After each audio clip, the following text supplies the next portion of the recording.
$1,215 per month for the low income, including fixed income beneficiaries of Social Security, retirement, disability, SSDI, survivors, SSI, VA, and RRB. I have all the details and what you need to know right here in the video, so let's get right into it. All right, now in this video, I want to discuss a very important income threshold on a monthly basis for millions and millions of low income and fixed income beneficiaries. This is a very important number and exactly what I want to discuss here in the video and how it pertains to millions of Americans who are low income. Let's get into it and talk about all the details. However, really fast before we do, thank you so much for joining me. If you're new here or if you haven't done so yet, please make sure to subscribe by hitting the button right down below the video, as it's totally free to do so. And because I am your one and only daily advocate, I'm here for you right by your side each and every day, watching all this new information hitting the wire, the reports, the announcements, and anything else coming out right now. It's a very busy time. Things are changing rapidly. And of course, I want to break it down so you can understand how this is going to impact you, your money, your benefits, your lifestyle, your bank account, and of course, anything showing up right now you can possibly grab and or take advantage of as a low income or fixed income beneficiary. So again, thanks so much for joining me. Please subscribe down below if you haven't done so yet so you don't miss any videos going forward. And also remember, I am here for you in any way that I can be. That's my dedication and my promise to you and everybody right here in the community. All right, thanks again.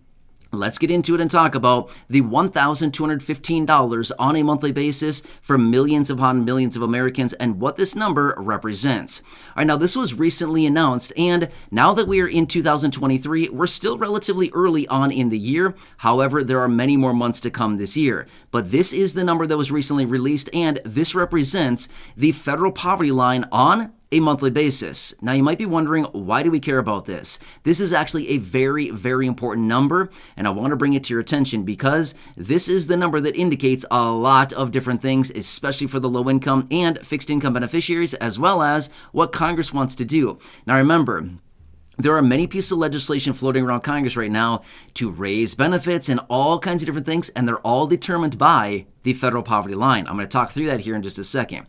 Here's what I want to point out as well, really quickly. In 2021, the federal poverty line was $12,880 per year, okay? Now, in 2022, the federal poverty line was $13,590, an increase of 5.51%. In 2023, right here, right now, the federal poverty line is $14,580 through the course of the entire year, or $1,215 per month. That is an increase of 7.28%, or $990 over the course of last year into this year, 2023. Okay, now let's look at these percentages for just a second here. Remember, from 2021 to 2022, the federal poverty line increased by 5.51%. From 2022 to 2023, it increased by 7.28%. What does that tell you behind what they're actually thinking? They're actually recognizing, just as much as we are, the cost of living is actually going up.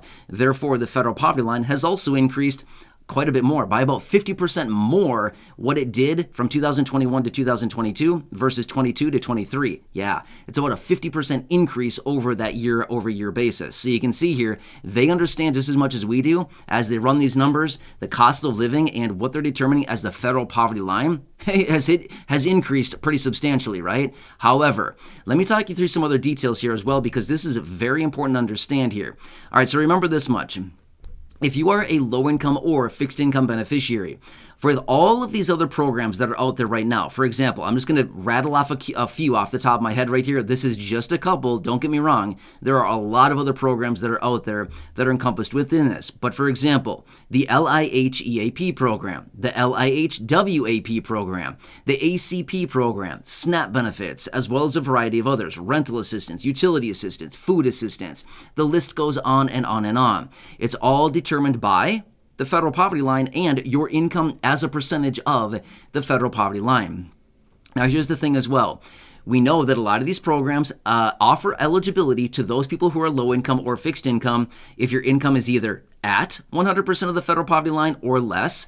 Sometimes it's 125% of the federal poverty line. Sometimes it's 150% of the federal poverty line. Sometimes it is 200% of the federal poverty line. But generally, they use the federal poverty line as kind of a benchmark, right? That's the guidelines that they use. And then they say, okay, we're going to wrap some percentages around it. 100%, 125, 120, 130, 150, 200%, something like that to determine eligibility, okay? So this is a very important metric.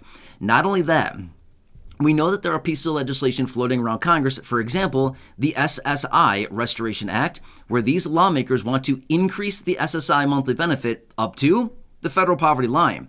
Well, guess what? This just offered an increase to SSI beneficiaries in the event that they were to actually do this. Now, here's the thing.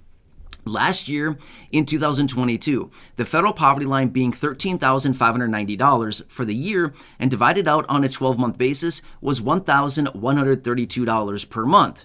However, this year, 2023, the federal poverty line, $14,580 divided by 12 is that $1,215 each and every month. So just by Congress waiting from last year until this year, let's just say that they pass the SSI Restoration Act. However, I want to make it very clear really quickly here. They have not passed it yet, okay? I'm just using this as an example. In the event that they pass the SSI Restoration Act, since they didn't do it last year, that would have boosted benefits up to $1,132 a month. However, just because that they didn't do anything last year, and now they have waited until this year, now benefits would be increased up to $1,215 a month, $1,215 per month in the event that they were to actually pass this part of the provision within the SSI Restoration Act, which would be to increase benefits up to the federal poverty line. So just the simple idea that Congress didn't do anything last year, and if they were to do it this year, you just built in a nice raise. So again, I'm not saying that they shouldn't do it. I'm simply saying just because in the event that they didn't do it last year, which they didn't, it would actually build in a pretty nice raise here if they were to do it this year. And again, will they do it this year? I don't know that. I do not know that. I have no clue if Congress is going to pass it this year or if they're just going to sit on it and do what they've always done, which is, well, nothing, right? They haven't done anything here. They've talked about it a number of times. They floated the idea, they presented it, but they've done nothing about it. So anyway, how much would that be on a year-over-year basis?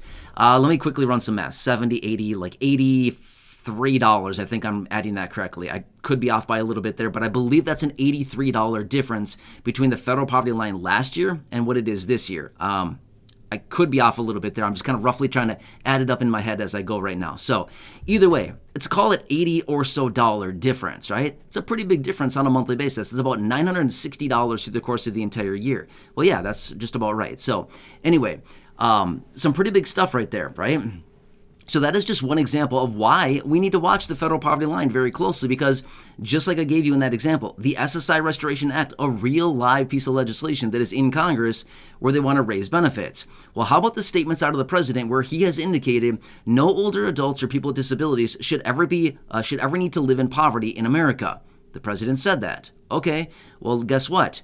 Anybody that has an income under the $1,215 per month is technically below the federal poverty line, right? We've talked about that before. So here's the thing. They've talked about this many times, which is who receives Social Security benefits, who receives retirement benefits, who receives disability benefits or SSDI, who receives SSI benefits. Yeah, you called it, older adults and people with disabilities. So I guess if we're taking the president's saying and what he said there, as in like that the statement I just made, as in no older adults or people with disabilities should ever need to live in poverty in America, if that's the case, then what about all the fixed income beneficiaries below the federal poverty line threshold?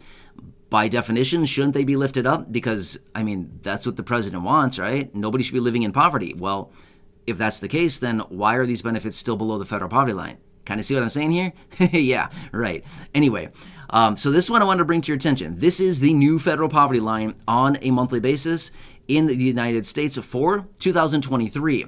Now, if you've been watching the videos for a while now, last year in 2022, for the last couple months of the year, I was speculating saying the federal poverty line would likely be around $14,339. That was my estimation based on the increase from 2021 to 2022. I was using that same multiplier, the 5.51% increase. However, I was too low. I was too low by about 1.75%. Okay, so my estimation was raising by 5.51%. They raised it by 7.28%. So yeah, anyway, at the end of the day, it's actually kind of a good thing. It came in the favor of the low income because this just means it opens up the eligibility for more people to start claiming benefits from all of these different programs that are out there, because now your income is a lower percentage of the federal poverty line because the federal poverty line is so much higher now. Kind of see what I'm saying? Anyway, I'm going to wrap it up there for now. Again, there's so much more to talk about this. I could literally sit here for an hour talking about all these different aspects of the federal poverty line and why this number is so incredibly important, not only on the monthly basis, but on an annualized basis as well, and what it means for the low income and fixed income.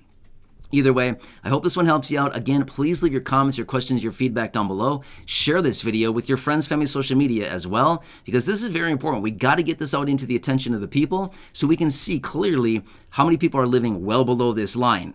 Are you living below this line? And again, please don't leave your benefit amount down below. That's not my business, but I'm going to go ahead and guess a lot of people are well below this line. I know that for a fact. Reason being is I've seen benefit amounts down below in the comment section. And again, please don't leave that. That's not my business. But over the last couple of years here, I've seen benefit amounts way, way, way lower than that. That's, a huge difference. So anyway, something's got to be done about it. Either way, I'm here for you in any way that I can be. Please make sure to subscribe down below if you haven't done so yet. Share the video with your friends, family, social media, and go back and check out any of the other thousands upon thousands of videos here on the channel. Until next time, enjoy your day, and I'll catch you again later in the next